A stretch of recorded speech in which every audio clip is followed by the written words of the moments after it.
small amount, Jesus, you're going to make it happen. What is this amongst so many? It's perfect. It's a miracle. It's God's provision. Somebody hear me right now. What is your situation amongst such big gods? What is your situation when you're staring in the face of adversity? Let me tell you something. Your devil has nothing on your God.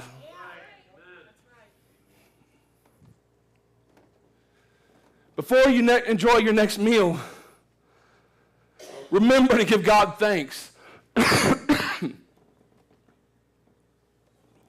At mealtime, it's tradition for the head of each Jewish family to look up to heaven, give thanks, and distribute the bread for the meal. One of the most common mealtime prayers is, "Blessed art thou, O Lord, our God, King of the universe, who brings forth bread from the earth." Jesus was acting in the role of patriarch for this whole family. It's a huge amount of kids, Jesus.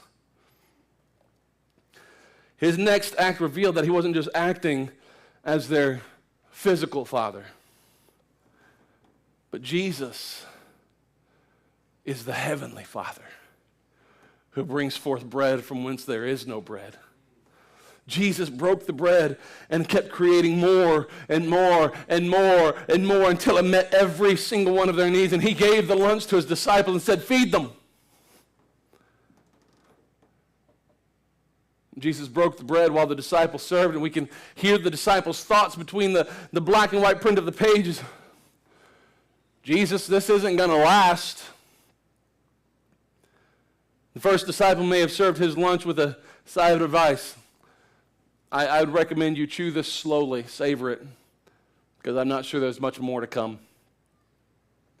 And out of the corner of his eye, he may have seen other disciples serving other groups and wondered, wait, where'd they get more bread?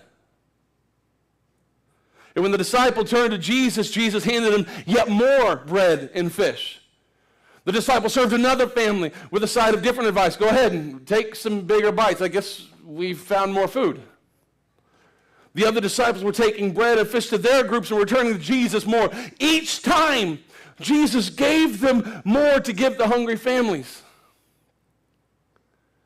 And the crowd could hear Jesus' followers finally laughing out loud. Go ahead, guys, eat up until you're full. There's plenty.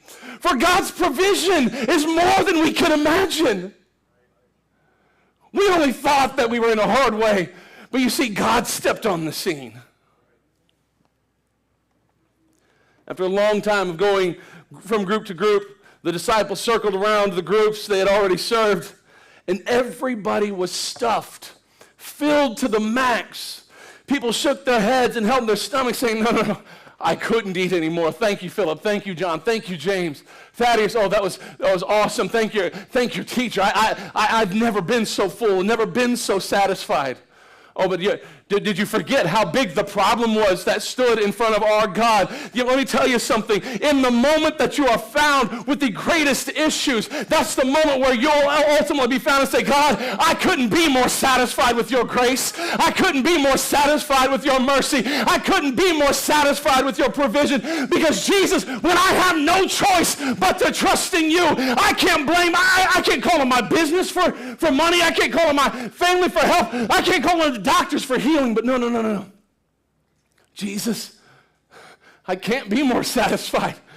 Nobody could do what you've done, Jesus. Can I share God's Yes, ma'am. picture this for me? I've been praying hard, like, God, why do I have to go to these treatments? Why do I have to go to these appointments? There's something that the doctor told me that God just reminded me. They've been fighting a lot of people my age with this, and they're having to tell all of them this is inoperable and incurable. Not all of them have the hope that I have in God. But I can walk in that clinical trial. I can walk in those treatments, and I can meet those people, and I can pray for them. And God's kind of confirmed to me that he can heal more than just me through this. So when I walk in there, I can be the Christian walking in those rooms, telling them that there is hope where the doctors are telling